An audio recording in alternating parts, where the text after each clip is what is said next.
Welcome to the New Breed of Business.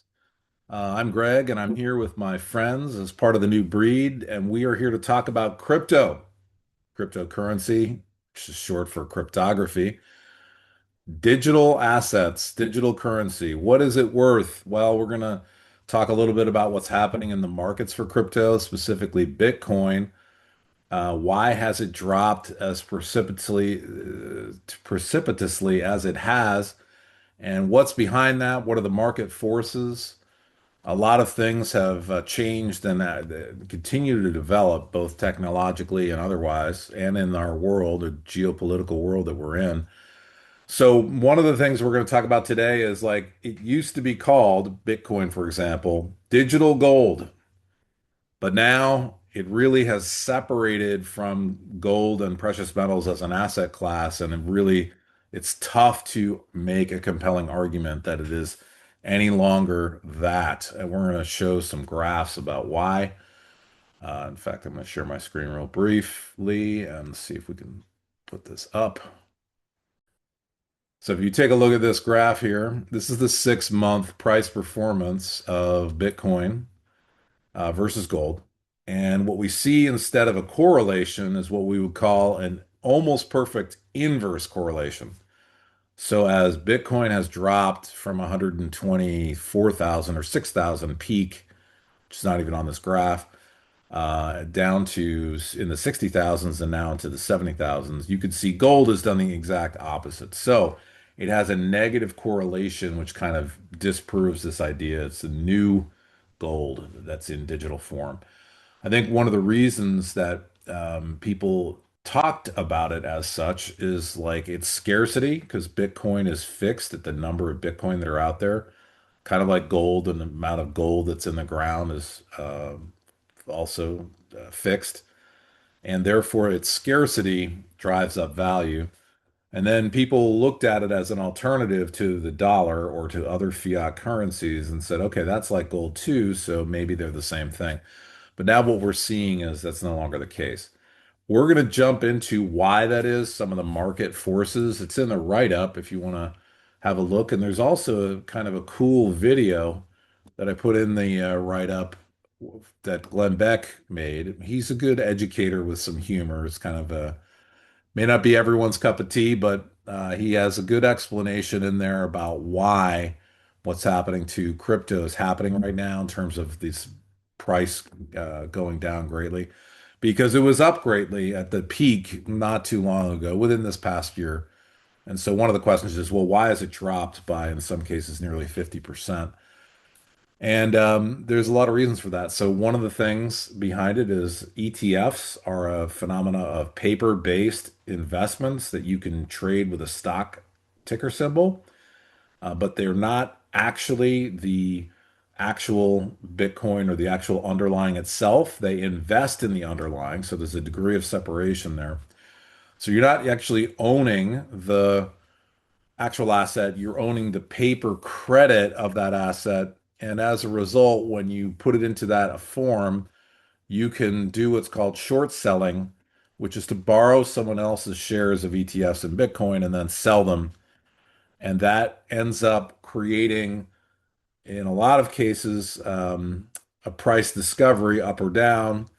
But what it also does is if there is any artificial long only interest in a given investment, let's say, short selling basically is the other side of that, without going into all the technical detail. But as a result, when things got converted from straight Bitcoin to Bitcoin plus ETF Bitcoin, that allowed short sellers, hedge funds, other market participants to more easily sell even when they don't own the asset, and that can drive the price down and up.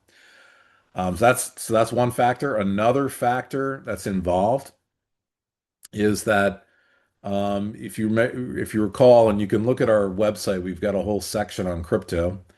It's really good as a way of background. But one of the discussions we had not too long ago, within maybe a year and a half, was these Bitcoin treasury companies. So what that was when Bitcoin was going crazy, when crypto was going crazy, and with the price going higher and higher, with the new administration being pro crypto, passing legislation that helps crypto. a lot of what was happening in the greed of the price running up is people were saying, hey, if we can create a shell company, remember those blank check companies? It's kind of like that phenomenon where you have sort of a nothing burger of a shell of a publicly traded company, and we could just buy a bunch of Bitcoin and stick it into our balance sheet. Well, that's going to be looked upon favorably because we can borrow money against that and buy more Bitcoin. And that's a leveraged play. And as the price of Bitcoin goes up, the price of our stock goes up even greater. Now, that's great on the way up, and we highlighted this, but on the way down, it works the exact express opposite, and it becomes a disaster of like losing value. So, the one of the problems is that companies that are levered, when they get a margin call, when the price of Bitcoin goes down, if that's what they're holding, or any digital asset, and they borrow money against it, they are forced to sell it to pay the loans back. And so when you have that kind of instead of demand, it's like supply, it's like extra supply, it inevitably depresses the price. So this is what happens in financial markets. Fear and greed drives it up and down. If we have an opportunity to get more profit, we can lever it up, borrow money more cheaply. Hey, a bank will give us a loan at 5%, 10%. We can then turn around and make double our money in the Bitcoin. So we'll just do that trade all day long. But then it unwinds, and when it unwinds, it creates a price problem. So that and other things are affecting the crypto markets. Now, the other context to put this all in is we are Christians who are on this discussion, and we look at things in terms of the biblical truth. And to us as believers, the real economy is the heavenly economy. How does God see everything functioning on the earth? Or maybe a better question is when Jesus comes back, how will he run the economy? And as we serve him and serve with him, yeah, there's a parable of talents talks about ruling over cities. How will that look like? Well, we can be assured it's not going to look like a spirit of the world. It's going to look like what the Bible teaches us, which is to love one another as Jesus has loved us. And that's a different economy. It's an economy of giving and receiving. It's not about greed and taking what's mine. And I'm afraid of my future. So therefore, I'm going to store up everything I can for myself, my family, to protect ourselves. When we look at everything through the lens of God as our provider and He is the one who takes care of us, we um, purposefully act differently because we have faith that's different, that God sees all and He rewards those who seek Him and seek after His heart. And so that's part of our whole discussion today. So I wanted to open this up now. We haven't had a crypto discussion in a while. Maybe I can start with Nancy. One of the things we've talked about is the wording of what is the history of crypto. And Nancy, maybe you can chime in here with your question, which would be great. Um, there are root words in Latin and Greek, and of course, crypt references, where we put dead bodies. So it would indicate that the overarching theme, much like our word spelling, we don't think of the witchcraft aspects behind these words that we have so commonly come to adopt and use. Maybe we should be more careful in what we say out of our mouth and call it digital dollar or something of that nature versus crypto. Yes, and one of the other words aside from death is hidden. Cryptography or crypto also has an interpreted meaning of hidden. And so we see in the scriptures, God reveals things, and he shines light on things. Satan and his kingdom does the opposite, which is to obscure things, to shadow things. Remember, in Christ, there's no shadow of turning in him, but in darkness and hidden, there all sorts of things can go on. So it's the light versus the dark. Uh, God brings things into the light, even as his sun is beaming right into my eyes. But the devil wants to hide things, obscure things, twist things, and be in the shadows. And so crypto also has an interpreted meaning of hidden, and God wants to reveal. So yeah, I think this is, we don't want to over spiritualize that, but what it's hinting at is, hey, there's probably more going on here than meets the eye in terms of why people are so compelled to trade in crypto, and particularly those spirits of fear and greed which drive things up and down. That's definitely behind it. I mean, there's almost no better pure play of something that's intrinsically worth nothing, but so many people desire to make a massive profit from it. I mean, there's almost no more pure play than that for fear and greed. For example, like if you trade in stocks, which people do, and they just, hey, we want that stock to double in value. I want a big win. I want to see a 10 bagger. Like this is all kind of the greed behind, like, why do I pick a stock and hope that it shoots to the moon? At least in the case of a company, there's actually a company there behind it. There is a body of people at work doing things, hopefully productive things. Um, when it comes to crypto, there's nothing behind it. Like there's software that makes the coins from something out of nothing. So that's one of the issues, one of the risks. Like we just have to be aware that even though there are compelling reasons to go to a digitized form of currency that's off the grid and is not dependent on governments and things, that's all compelling, but beware. It's also a shadowy, dark place that people are trading in for all sorts of reasons. It could be reasons of crime. It could be reasons of money laundering. It could be reasons of hiding things from governments, hiding things from tax agencies. That doesn't negate the whole thing, but it shows you how it gets mixed in with these other spirits that are at work. So it's always wise to look at it. So we want to help educate people, demystify, well, what is crypto? Why is it so popular? What is going on in it?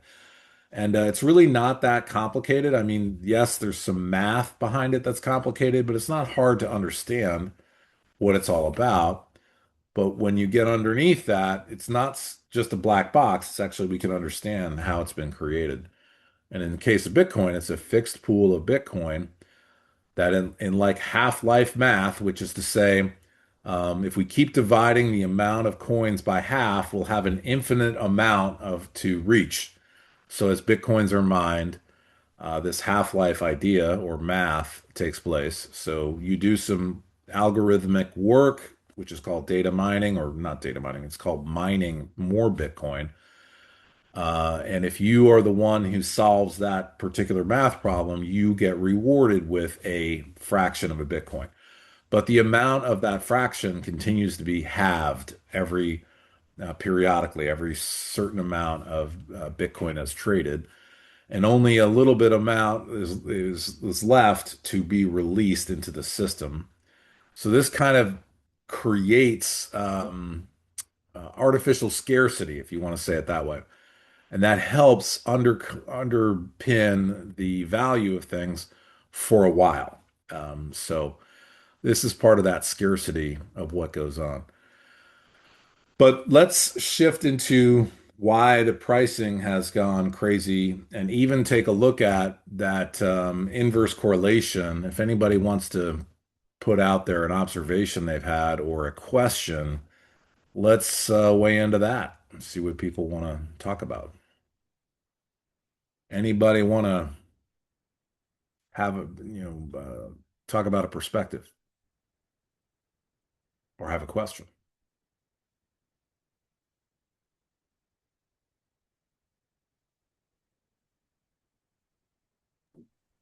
This is Nancy again. The BlackRock holdings, they say they own more than most governments of Bitcoin right now. So, what are your thoughts about their ability to manipulate Bitcoin? Yeah, so that's a good question. BlackRock is the top trader of ETFs, which often includes a lot of index funds. And what they're doing essentially is accumulating for low cost, being a low cost provider, all of the investment interest in a lot of different asset classes. Stocks is one, and therefore they have accumulated voting rights, which is an issue. And then the other is Bitcoin, for example, or any crypto. Now that ETFs have been issued, BlackRock is one of the largest, if not the largest, ETF issuer. And so as a result, they have an unduly influence or an outsized ownership of that currency. Now, we if you look at how BlackRock is structured, there are aspects of things that could be nefarious in how they operate. But we also have to debunk that. And when it comes to crypto, my understanding is they don't have a direct influence in terms of how it's the underlying is traded. They can trade it based on what the ETF requires to back it, and that does change based on how people are buying and selling the ETF. But for the most part, it is a mechanical operation. So if you, the investor in your 401k, want to buy Bitcoin, you can't buy it directly in a lot of cases, but you can buy the ETF. So as people pile into Bitcoin because it's going up, they're buying that through BlackRock, if that makes sense. They're like a large aggregator of all this influence behind the ETF. So if I buy $1,000 worth of Bitcoin, then BlackRock, who is the machinery behind the ETF I'm buying in my IRA or 401k, they have to go out and buy to hedge that ETF that same amount of Bitcoin. So, can they manipulate it? Yes, but they have a mandate essentially to mechanically operate as the people of the world decide to invest. So the larger force, I would argue, behind their amassed power is actually the accumulated retail mindset. So when everybody is compelled to buy or sell crypto, oftentimes it's going to be through those ETFs, which is through BlackRock, and that's how they accumulated all that power. So but they have to basically keep the hedge together with what they're selling on paper. So it's not as though they can just trade it to corner the market or something. It's not, in other words, they're not doing it as like a um, what we would call a principal operator, like a hedge fund would be, deciding directionally I'll sell it or buy it or I'll manipulate it. That happens outside of BlackRock, but BlackRock does trade it and they have to correlate it. And then you can have what's sometimes called like another form of risk taking, which is on the margins trading it. But for the most part, they're actually mechanically executing what investors want. And when the markets get troubled, that's when things can get disconnected. So if the markets are going into a state of volatility, then whatever people are doing, like in their investment side of like buying or selling these ETFs, BlackRock has to execute on their hedge of buying the actual cryptocurrency or selling it. And that can get out of whack really quick and cause even further problems because then your ETF price doesn't match the Bitcoin price, and that creates market chaos. And then it can even be trade. Then you can end up losing money because of the volatility, and they can't match the underlying hedge. This is another way of saying it. So hopefully that answers some of that question. That there's always the possibility of manipulation, but they're kind of mechanical executors based on the will of the collective investors. Millions and millions of people buying and selling crypto through the ETF mechanism. That's why their influence has really ramped up and it's concentrated because they just have market share because they're a low cost provider.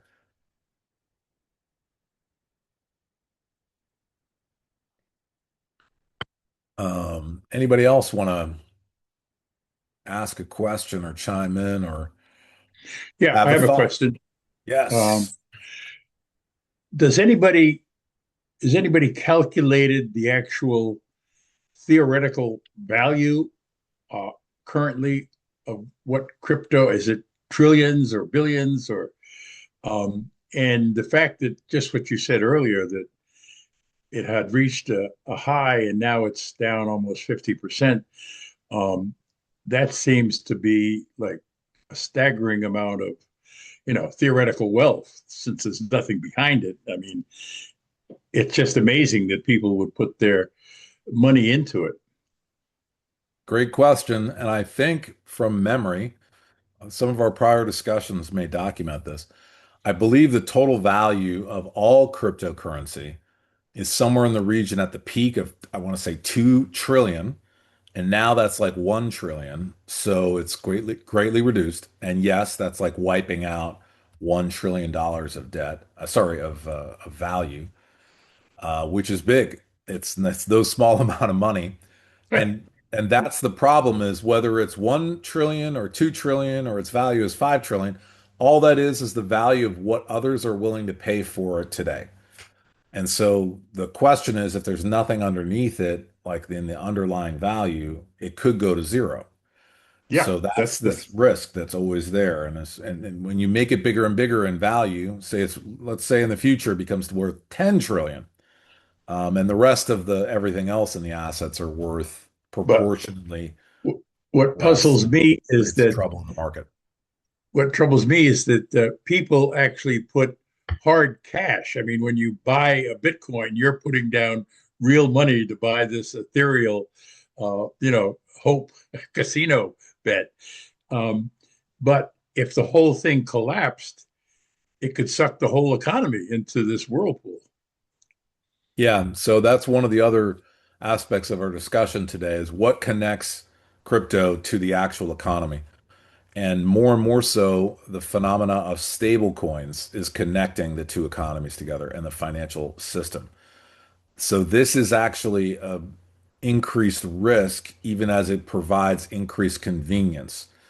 So stable coins are essentially worth not what people want to trade them at, like a cryptocurrency, the normal ones like Bitcoin, but instead it's worth what it's worth underneath it. It's kind of like an ETF, but on the digital side. So the stable coin is meant to be pegged to the dollar. If you've ever invested in money market funds, it's like kind of like a bank account, but it's not guaranteed like a bank account. And what they do is they invest in a whole bunch of short-term notes, treasuries, and corporates. And that's how they approximate a bank account. But it's based on the dollar. So if you ever heard of that idea of like breaking the buck, that's when the money markets no longer are worth a dollar's worth a dollar. It's worth less than that because it's not exactly safe. It's an investment in a credit. So the stable coin is like that too. Stable coins are kind of like a money market in digital form. And the reason people like them is they want to quickly transfer money out of a cryptocurrency that's speculative, like Bitcoin, into something that's solid, like the dollar, and then can ultimately buy other things with that stable coin, including depositing it into their bank account. So it's kind of like a bridge, and it's also like a payment system. So one of the articles I put in the write-up is that just yesterday, MasterCard bought a big stablecoin platform because they want to hedge their bet that their fees will get marginalized in the future. So the whole Visa MasterCard payment network is based on a fee structure where they're earning between 1 and 3% on every transaction. So when you use your credit card to buy anything, plane tickets, gas, tech stuff, whatever, Visa MasterCard's getting a fee on that, which is it's a structure of a payment system. It's the dominant payment system around the world, one of them. And so they wanted to buy the stablecoin platform in case stablecoin, um, what's the terminology? De, uh, not dematerialized, disintegrates, or no, it's not the word either. Disintermediates, there we go, there's the word. Disintermediates, if stablecoin disintermediates other payment systems like Visa, MasterCard, they're out of business. So their interest is like, hey, this stablecoin thing could become the new form of payment. Let's get on board that and let's try to protect our market share through this acquisition. So what you're seeing is there's now this greater connectivity between the cryptocurrency world, which used to be separate, off the grid, no connectivity to the financial markets or the banking system, very lightly regulated or no regulation. So now there's more regulation. There's stable coins. Stable coins are now being looked at by banks and by payment system operators. So what's happening is the crypto world, that 1 to 2 trillion volatility, is being connected into the banking system, into the Federal Reserve fiat currency US dollar system. So that's more convenient and it's more helpful to like make it more accessible to people. But as a result, it also means that if something happens, whether we have a big implosion, the next big implosion in crypto, it's going to more directly impact the financial system, if that makes sense. So that's a little bit more about the theoretical value of crypto. In the old days, it's kind of like, hey, it's all speculative. Who cares if it's worth nothing? It's worth nothing. And a lot of people looked at it that way. Well, now people are trading it on Robinhood and they've got it in their 401ks. They've got it like in these mechanisms of investing. And so it's much more tied in and therefore risk. With the hope, I think people want those big gains. Hey, let's go to the casino. We're going to win big. And I think one of the things we got to realize about crypto in that form, not the stablecoin form, but in the speculative form, it's no intrinsic value. It's just based on an artificially restrained supply. What happens with that is it's kind of like it sets itself up for the pump and dump. So if you've ever heard of someone say, "Hey, you got to get on the Dogecoin. You got to get on the latest coin that just came out," all of that was based on, all these other ones went up. So if I get in early, I'm going to be the next rich guy where this Bitcoin or this next crypto coin is going to be worth a fortune. But unfortunately, what that is it's like a pump and dump scheme. So if anyone's ever heard of that, abuses in financial markets have existed for years. One of them is the classic pump and dump. So pump and dump is like or boiler room. If you've ever seen the movie or heard of that terminology, boiler room, it's like when stockbrokers pump up penny stocks and hey, you could buy this at 2 cents and it's going to go to the moon. So, hey, it went up to 3 cents. You just made 50%. But then everyone who was in early and knows that and is selling it and trying to get it higher, when it hits their mark, they sell into it, they make the money, and you're left holding the bag because you bought it at $2 or $3, sorry, or cents, but now it's worth a tenth of a cent. So you lost 95% of your money, and the boiler room guys are going, hey, we just got the next sucker who we pumped it up and dumped it. So this is part of the problem in crypto land is the pump and dump idea, which is like, hey, let's ride that thing early and then those in the know will get out quick and let these suckers take it for the rest. It's a classic greed and fear like cycle. One more Joel, question. oh, go ahead, Dad. Yeah. Um, uh, well, go ahead. Let Joel go. It's good. All right, hold your question. We'll come back to you. Joel. Yeah, there's a couple things. I think to touch back on Nancy's stuff about BlackRock, um, I was listening to like a fantasy novel, and the main character, the sentiment is like, there's this world you can go in, you can fight monsters, and like you get all these like treasures and things, um, and this kid is like, I always used to watch the movies where these strong people, they would go, they would fight these monsters, they'd have these crazy adventures, put their lives in danger, and then um they would go to the shop and they would make all this money selling their items, um and it would just be so like dangerous and chaotic, and they'd have all this glory. And he was like,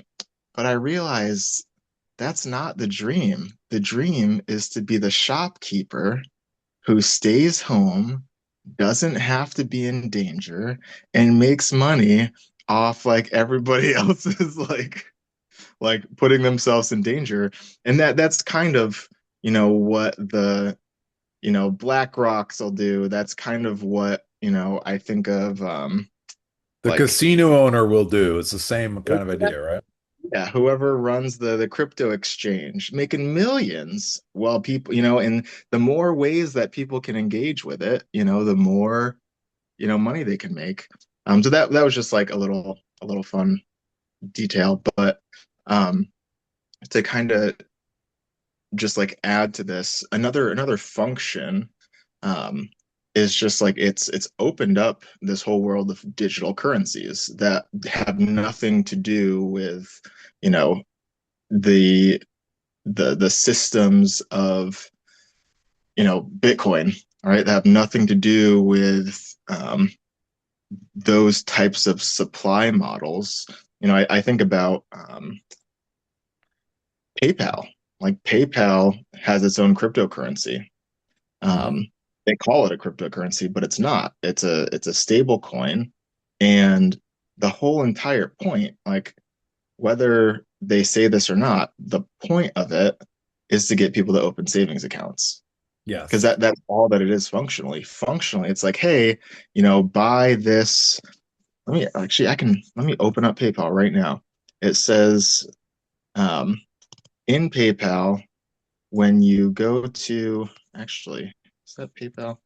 I think it's Venmo has the is where you can do it. I think you can do it in both. So But anyways, Venmo is owned by PayPal. They're the exactly. same company. And so with PayPal USD, right? It's 1 to 1. It's worth $1 per PayPal USD coin. Um, and if you hold it, which means like you keep it in your wallet, you you get like 4.5% um, interest on it. And so all that it is it's like using the kind of mindset of the market to get people to have a savings account with PayPal, which I think works with like Synchrony Bank or something like that. And Yeah. it's really just like we want to be able to hold money so that we can make money.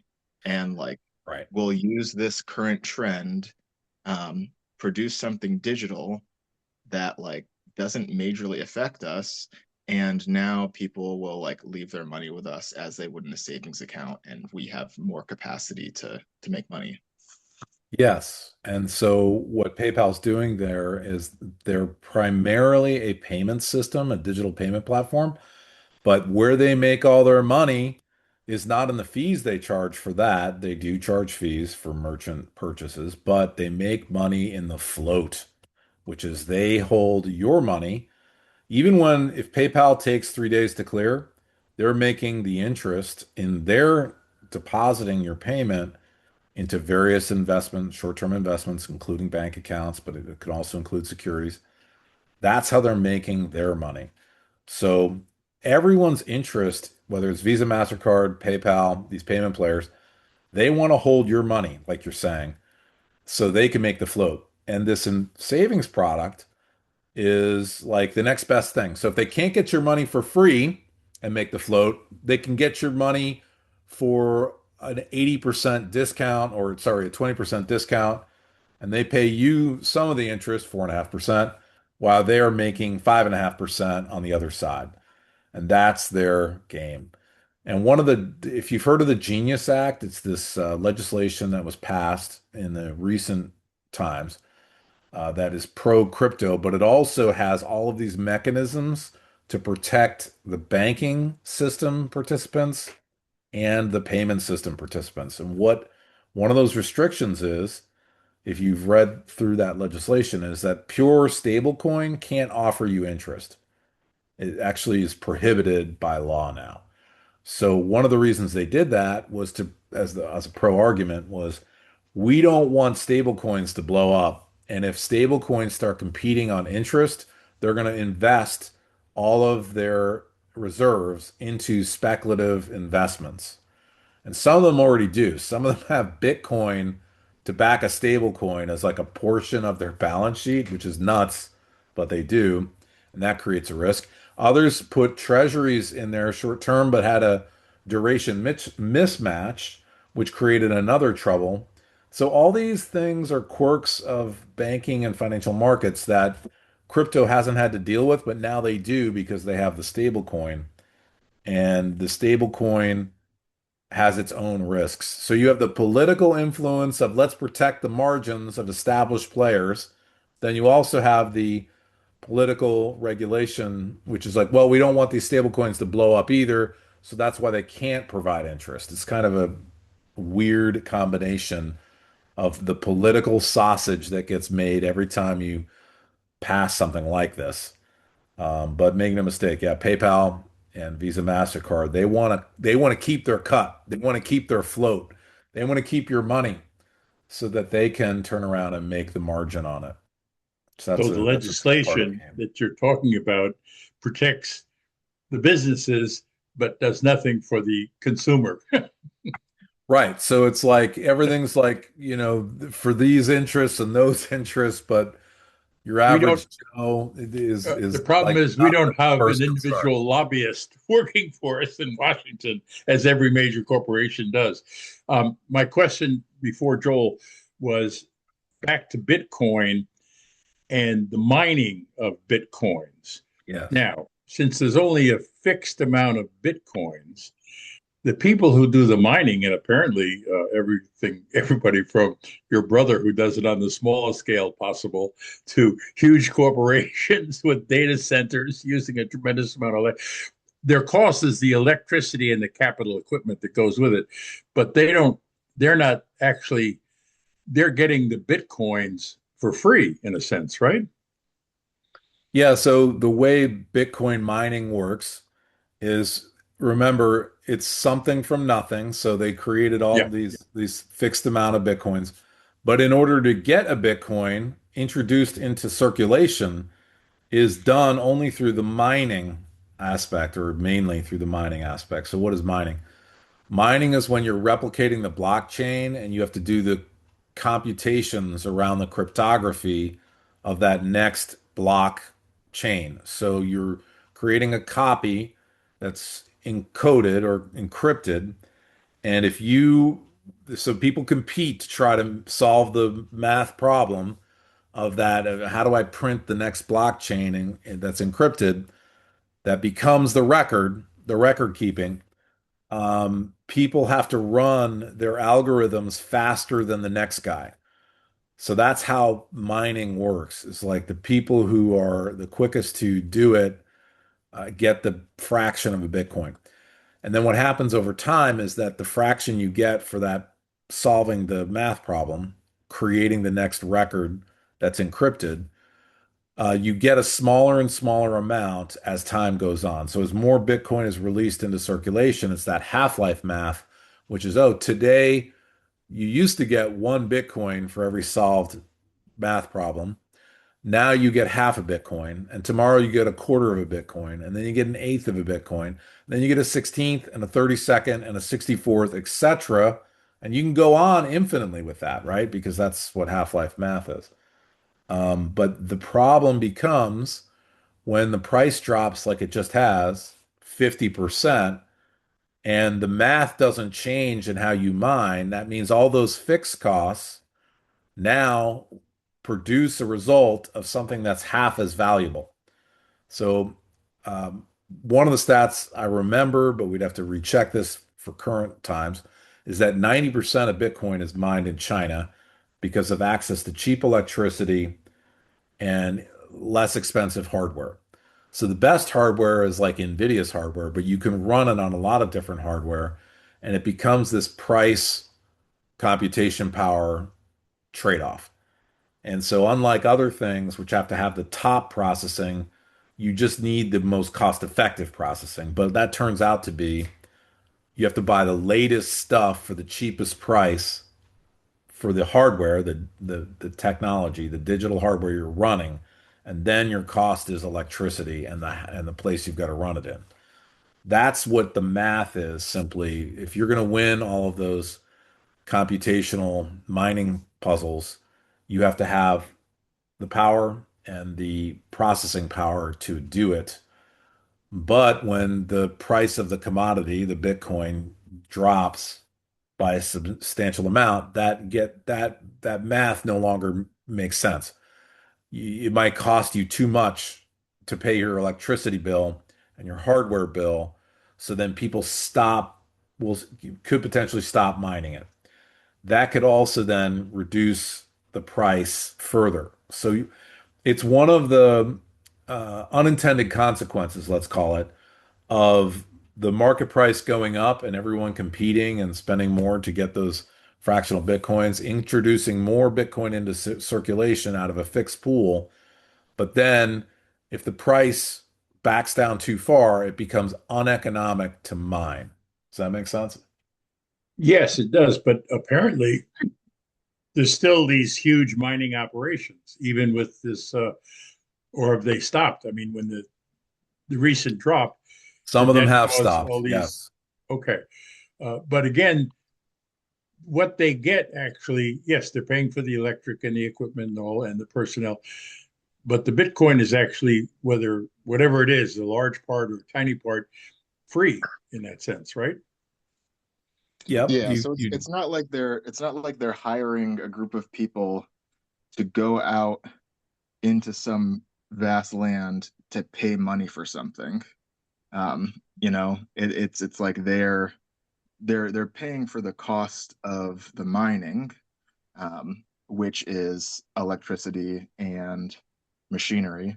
Um, and then what they're able to get from that is what they get from that. And then something to add, right, is like a lot of this is being done in places where electricity is like dirt cheap.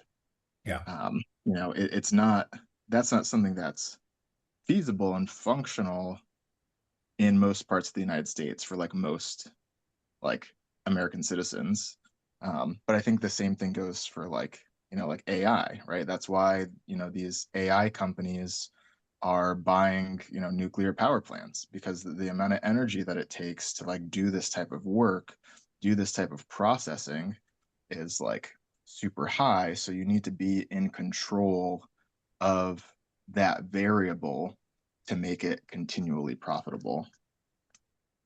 Yeah, and so it's a different economic for AI versus crypto, but related, like Joel's saying, that they're power dependent and power hungry. The issue with the Bitcoin is you get it free, but if I used to get one orange and now all I get is one seed, I might say, you know what, it's not worth it. I'm not going to do that computation anymore because I'm getting nothing for my work. And that's where this asymmetry comes into play. So yeah, you get it for free, but as when you're getting a smaller and smaller amount for free, then you start asking the question, is it worth it? And ultimately, if it's not worth it to anybody, it collapses. So Yeah. that's one of the risks that's out there that we haven't seen yet, but it's entirely possible if the price goes down too much based on what people are Well, paying, and then the amount you're getting is too little because it's a formula. It doesn't change. It's not like somebody can go in and say, well, let's just tweak how much you get now with Bitcoin because it's not. It's just an algorithm. It's fixed. And once it is what it is. So, and when this was originally made, I'm quite sure that none of this was fully contemplated. It was just like, hey, this is a great idea. Let's try it. And here we are. wow. But the whole thing could really, since basically, however you look at it, it's still based on nothing. It's based on, Yep. you know, it's your, what's it say on the, good faith and credit in your government. Right. So that's like fiat currencies. The Yeah, complaint is it's worth nothing, but it has the power of taxation of a government behind it. So but they don't. that's actual power, but no, crypto does not have that power. It's like a company. A company makes something, so they have the ability to buy and sell assets and make widgets, and so therefore they have the ability to hire people and they Sell have widgets. they Yeah. have an operation. So that's different again too. But crypto is, as I say, it's a pure play on just trading it. It's purely what people think it's worth. And if people think it's worth nothing, it's worth nothing. If people think it's worth everything, it's worth everything. One of the earlier discussions and write-ups, if you go back in our crypto discussions, is the tulip phenomena, back in Amsterdam and Yes, Holland in the mid, the coming out of the Dark Ages into the Renaissance period it there, was the when we're 1600s. 1500 or 1600, that everyone had to have tulips. It was like a thing. Like you have a rarer tulip, I'll even pay more for that until the whole market collapsed and people realized, a tulip's not really worth much at all. And I then can grow it in that my was the end garden. of it. That was the end of it. So, There's and kind of it, an interesting there's kind of an interesting version of that going on right now with saffron, where you have all these, saffron's probably the most expensive um herb right now. Like it's the most expensive spice in the world, and it's like highly sought after. But it's so expensive because one flower produces like three tiny pieces, and you have to meticulously harvest them by hand. And so what these cultivators are finding is like, if we can put, you know, $200 into promoting this industry, we can just sell the bulbs. We can sell the crocuses, which are like, we can mechanize the harvesting. We can, control the output. And, if people want to go through the labor of harvest, of like, doing aeroponics and harvesting the saffron, like, go for it. We'll let you pay us to teach you how to do it even. right. Um, and like, and what that does is it creates a demand for a much easier to produce product by these people who have like grown tired of like cultivating the saffron. It's like, all right, like let's just sell you guys the bulbs because that's super easy and like does not require as much labor or manpower. Yeah, if you're a toll collector, it's a better gig than a risk taker because you're just getting whatever you can from anyone who's got interest. And so maybe that's like the people who sell the bulbs to people who want to grow it. All right. Um, This is Nancy. I have Hey, Nancy, another question, a different one. go for it. Um, it's also around Bitcoin and the holdings by countries. Yes. So when I'm looking at the chart, USA is the top holder, but right next to it's China, followed by UK, Ukraine. It looks like Bhutan, and then El Salvador. So Mhm. those are the top holders.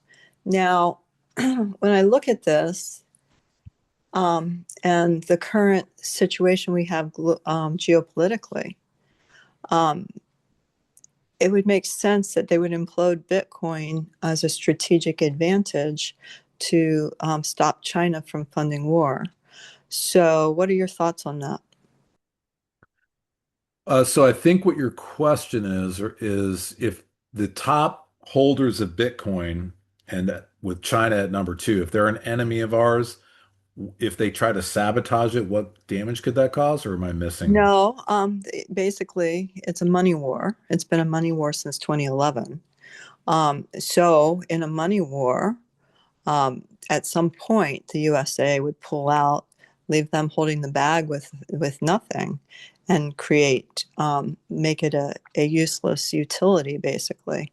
That would be, to me, of advantage to them, so they couldn't fuel or fund in a way that's undetected uh, defense spending and other military um, ways of sending money to their forces that would be anti-US. Okay, so I Like think on what the, you're on saying the is if the US undermined Bitcoin, that could potentially impact China's ability to wage war. Is that correct or no? Exactly, Okay. which is the battle we see in the U.S. today between the administrations or in different arms of our government.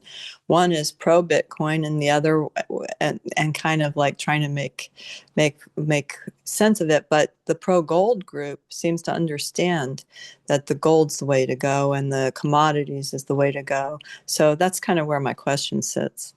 Right. So what I would say in response is like anything is possible. And I could say that China, especially, will always look for an advantage strategically, geopolitically. That's their nature. They've even declared that as part of their 100-year plan, their 1,000-year plan. Whatever their plans are, it has to do with like, sneaking up on people and amassing power where they can have a strategic advantage. So that could be in crypto, sure, but it could also be in gold. Like they amass more gold now than anybody else. Technically, the US has more gold because of our Fort Knox reserves, but some people wonder, is that really there? That's another question. But China's trying to build up their advantage on every level. Bitcoin, gold, oil, like whatever their angle could be, they want that. Military power. And I think that's there. One of the things I read just even today is, and this makes total sense to me, is China is watching and learning from all of the wars that are being waged around the earth right now. Ukraine, Russia, they're watching, they're learning. Israel, US, Iran, they're watching, they're learning. The terrorist sevenfold nations against Israel, they're watching, they're learning. One of the reasons they're watching and learning is because they want to take back Taiwan. And if it requires force, they're willing to do it and take the risk, but only when they have strategic advantage, only when they have like an overwhelming advantage. So they're looking at like when the USS Ford, our biggest aircraft carrier, is having little teething issues, can only be in a region for a little while. They're like, yeah, okay, well, now we know how to work our invasion strategy to take advantage of the weakness of the US military, the drone sending of the asymmetric warfare. They're learning from that. Russia's helping Iran change their technology. So I think, yes, China's looking for every angle, including the money wars. They want to create the next reserve currency. They don't want the US to be the reserve currency. They want their currency, the Ruembe, to be the reserve currency. They want to align with BRICS to have their currency alignment structure, which is definitely a factor that's happening right now. And if crypto can help any of that, they're for it. Um, so yeah, the money wars, including people's dependency on cryptocurrency, will be utilized as state actors can see fit to their advantage. I think that's very true. Joel.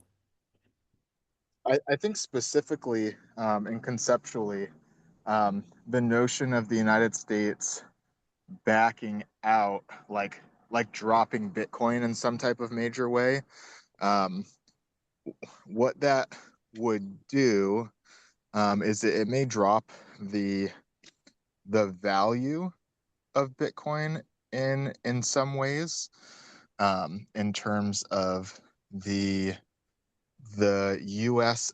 economical demand for it, right? So like if the US isn't backing it in all these other ways, it's not being publicly traded in all of these like ways that it currently is, then um, the demand for it will go down to a certain degree, which can reduce the cost to attain it.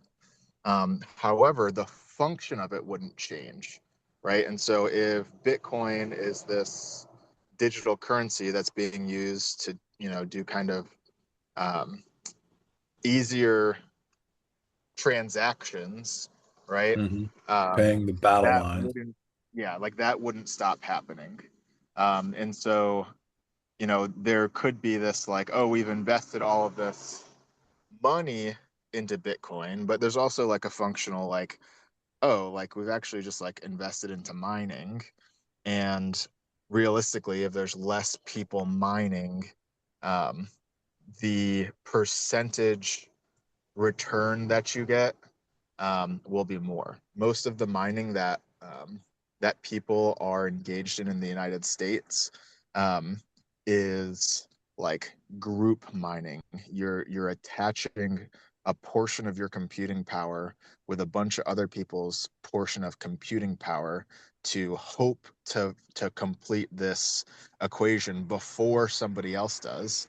And Yeah. if your group completes this equation before somebody else does, however many people in your group get to split that that coin, right? And so if you have less people invested in that process, then the percentage that you get when you crack a, a solution is significantly more.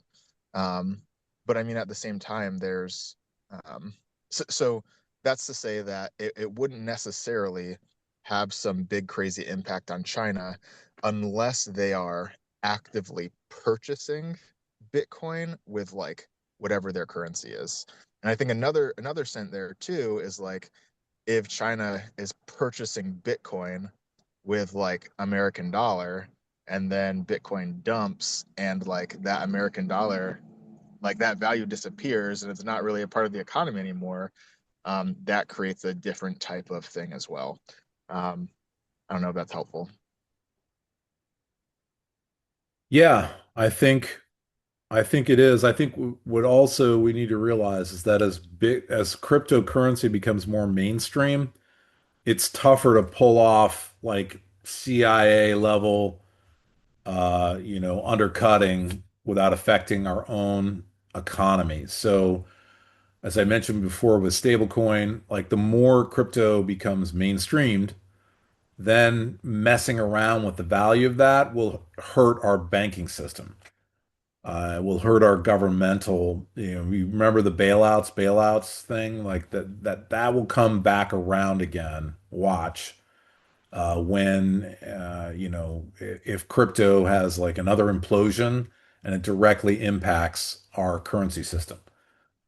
So that's another complication is that we'd like to turn off illicit activity through crypto, but it's more complicated now, if that makes sense. Well, does that bring us back to basically put not your trust in silver and gold, but put your trust in the Lord? Because it's all like the big casino. I think that's right. I think the whole reason we have these conversations is just as you're saying, which is okay, if we can't trust in silver and gold and we trust God, how does God work? Well, he works through his church. Jesus works through his people. And if people come together, whether we have technology or we don't, and we have God, we are an unstoppable force because heaven backs us. Not because we're, so strong in ourselves or we've got it all figured out, but because we're trusting in God, the higher power and authority over all things are possible for those who believe.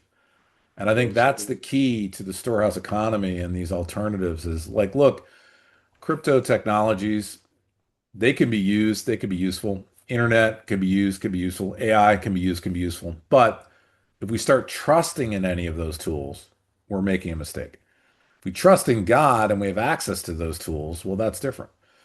But when we trust in God, we're undefeatable. Like if you understand scripture and the history of the faith, is God will not be stopped, and He is Almighty and will triumph in the end. So if we're on His side and the scriptural promises are true, we can accomplish all things through Christ Jesus. Philippians 4:13.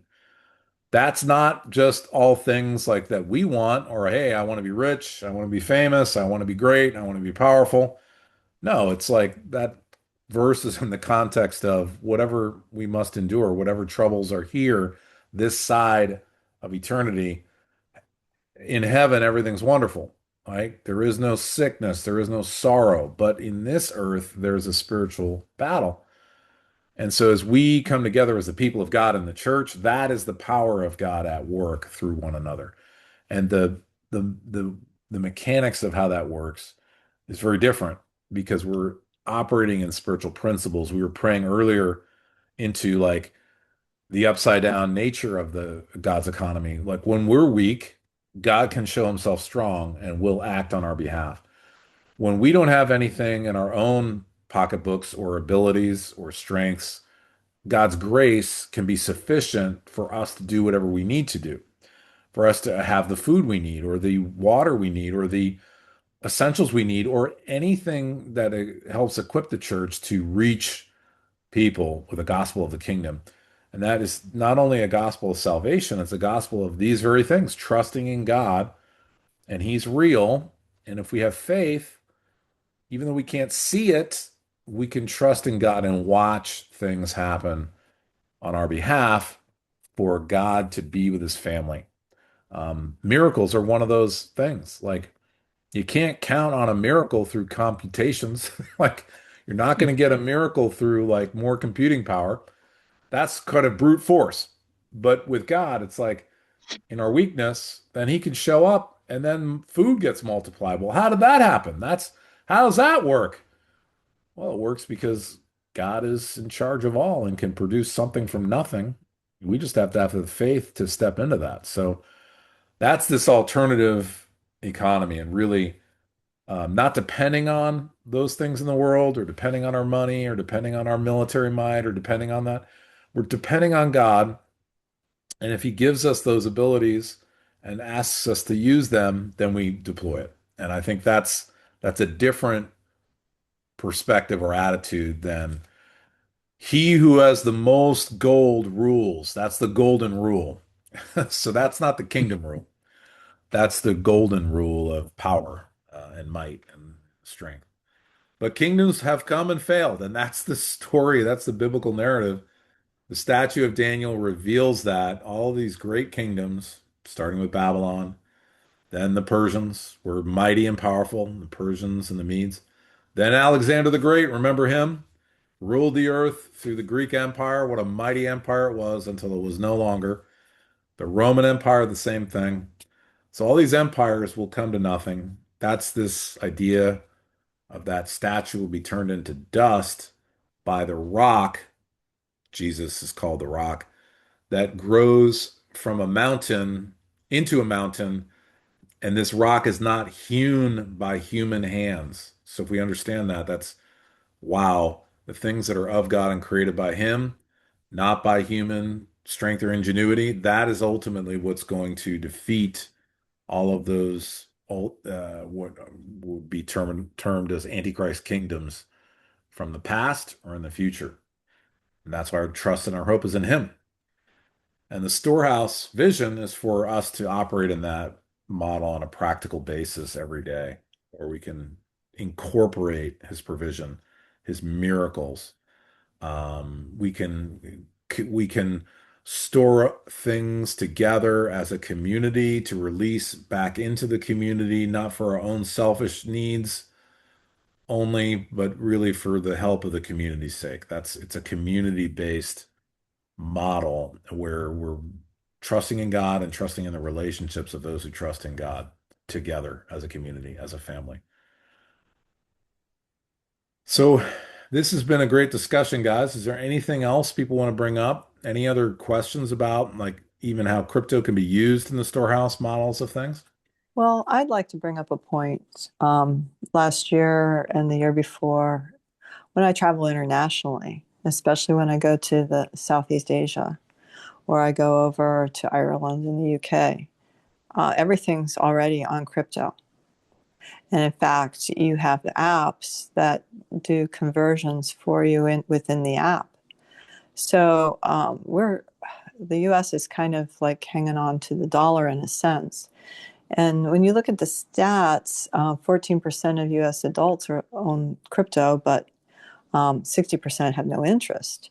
So where is this all going in your view? Yeah, so I think I wouldn't maybe categorize everything as crypto. So that's actually a specialized digital asset class, but it's really digital money. So you have to have an app to buy tickets to like go places. In China, it's really extreme where you have to do everything through their digital platform, through phones, through apps, and they can restrict you based on how good of a citizen you are, right? So then that's control. So that's the way the world's headed, is everything's becoming digitized. It's much more convenient to have your phone with you than to have a wad of cash with you where someone could rob it from you.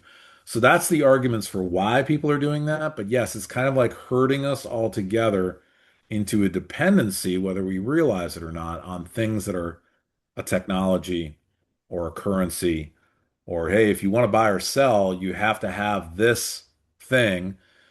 The Bible speaks of that. It's in Revelation 13, where if you want to buy or sell in the future, you have to bow the knee to another system, another God, another way. It's called the Antichrist, but really it's just anything that's controlling apart from God. Now, here's the thing that's requires faith is there are ways that God can have us accomplish things in the face of such systems and such restrictions. So that's the thing that I think we all need to be encouraged to press in and have faith for is when, if governments, even our own government here in the US, but any government in the world starts oppressing people and says the only way you can survive to get food is to buy through our system. Otherwise, you're going to starve.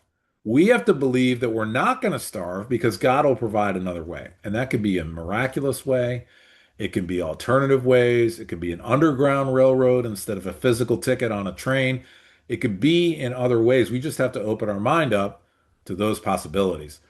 And that's why entering into that early and exercising our faith is so vital because Jesus said, when I return, will I find faith on the earth?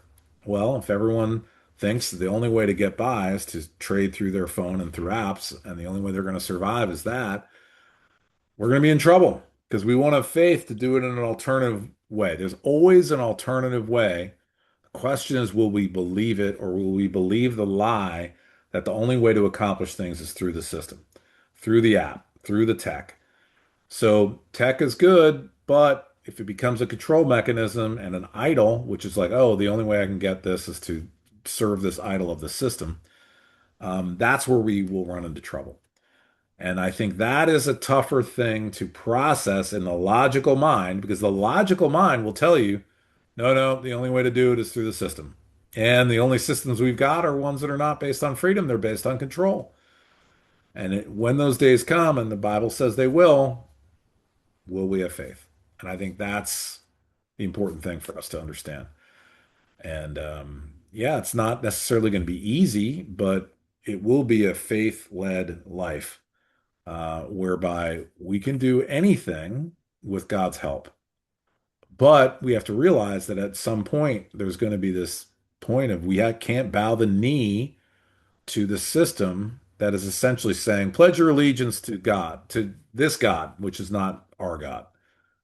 And that's the trouble. So we are compelling the church across the board. Hey, we need to wake up to this. We have to rediscover our faith, even to have the faith of the early church, where we can accomplish things not just in our own strength and abilities and our own power, but in other ways, including supernatural ways.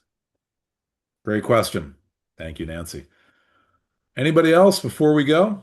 Yeah, I just want to ask, Nancy brought up something that are they doing away then completely with paper currency and coinage currency in It Asia? depends on the country you're in. When I was in Bhutan, yes, they've done away with it entirely. They were on Bitcoin entirely. Wow. India, and Bhutan are closely aligned. China's coming down on Bhutan, and this is what most people don't realize. What's happening is I guess, a few years back, there was a change in the geopolitical stance. And this was far before what we know today, but it changed the balance of power, which allowed China to rise to what it is today. So China is pulling what they did in Tibet in the 50s on Bhutan today. So the king there has a big deal issue. He happens to be Buddhist, and then the Buddhists happen to Buddhism is an offshoot of Hinduism. So all of that's related and linked religiously.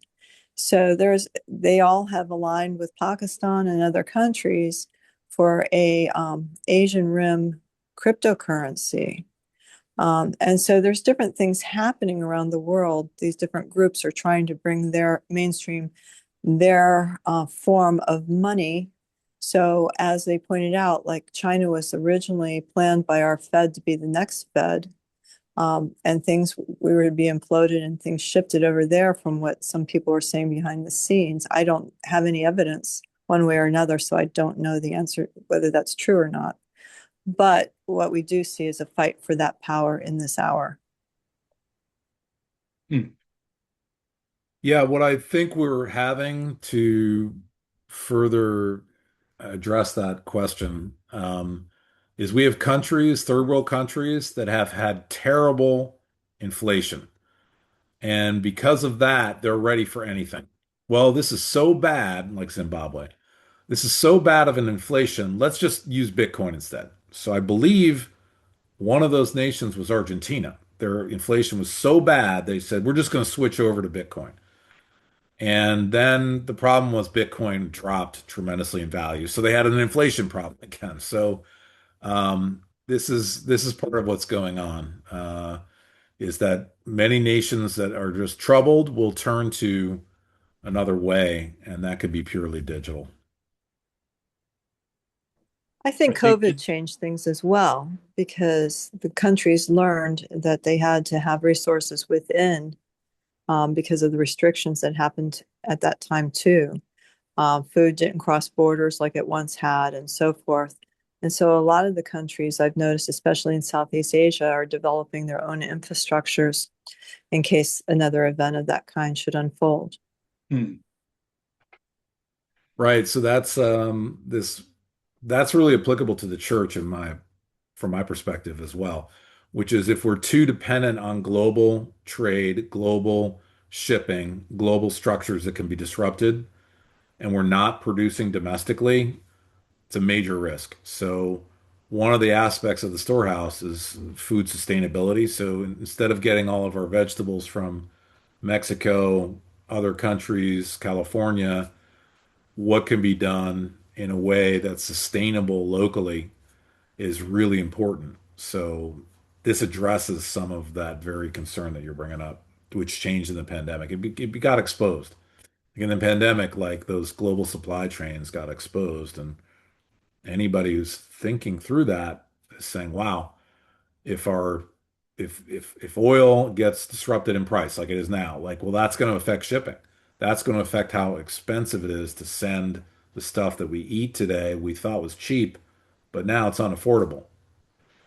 That creates an opportunity though, because it creates a price umbrella where we can locally grow food and that is sustainable, but now it also can become cost competitive if other factors, like in the pandemic, take place where things get too expensive. So that's something that's very important for the people of God to realize is where we're dependent on structures and systems and shipping and globalism, it's better to distribute our risk and to have things that are locally sustainable. Again, going back, include up to and including the supernatural provision. But if we're just purely dependent on things that can get disrupted, that's a risk. well, wouldn't you say that basically it's been probably 50 or 60 years that corporate greed basically deindustrialized a lot of America and sent all of these very necessary, like a good example is just drugs. Apparently, we still get something like 70, 80% of our drugs from China, or at least the underlying, chemicals or whatever that are used for drugs from China. So, I mean, that's like a crazy situation.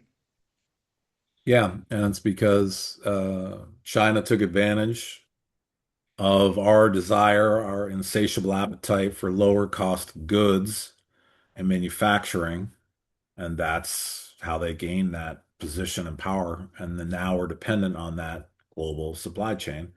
And if they decide to cut us off and take their punishment as part of it, which they don't necessarily want to do right now, but they could in the future, well, we'll just suffer the consequence in our economy to cut off other people like the United States. They can do that. And so, yeah, and unless we change our culture in our country and the Western countries to turn back to God and not just depending on ourselves and our capitalism and our capital and our money and our profiteering, it's going to continue. So you look at the other side of the coin. Okay, so we're exposed on the generic drug side, but then we're like nuts on the prescription drugs side, which is, to try to charge so much money in the healthcare system for these new drugs. And both sides are major problems and risks to us. So unless we come back to the biblical values of just not pure profiteering, we'll never be able to change our ways, like to correct Mm. it. So, Amen. all right. Well, thank you, everybody. This has been a very inspiring discussion, and I hope others who are watching this can gain something from it. Join us anytime. Every time we have one of these discussions, it's open. Send us an email at info@newbreed.co. We'd be happy to have you join us. So, God bless you all, and thanks. We'll see you soon.